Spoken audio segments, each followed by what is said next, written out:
A local mother is sharing her son's battle with an inflammatory illness associated with COVID.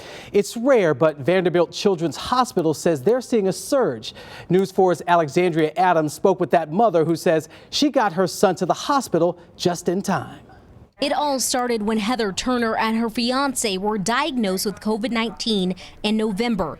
Their 3 sons testing negative. But then just days later, her 9-year-old son, Trenton, said he wasn't feeling well. Trenton came to me and was saying that he was having body aches. Turner says she monitored Trenton and said he got better. But weeks later, things took a turn for the worse. Right before New Year's, he was complaining of some stomach pain. She took him to the doctor where he was diagnosed with a stomach virus. About 3 days after his initial pediatrician visit, he seemed very dehydrated. Turner took him to the hospital. They gave him fluids, ran some tests, but they still chalked it up as a stomach virus. He never got better at all. After another call with the pediatrician, Turner knew Trenton needed help.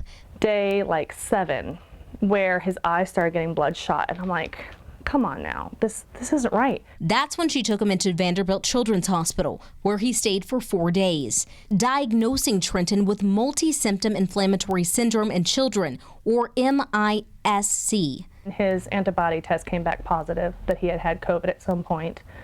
But number 2, the IVIG meds that they gave him, it's like IV therapy. Vanderbilt Children's doctors say they've seen a surge in cases in both January and February. We do suspect that this condition develops in children who have had COVID in the past 4 to 6 weeks, whether or not they're aware that they were infected with SARS-CoV-2. Turner says the IVIG therapy Trenton received was what ultimately helped Trenton get better. If your child's sick, trust your gut.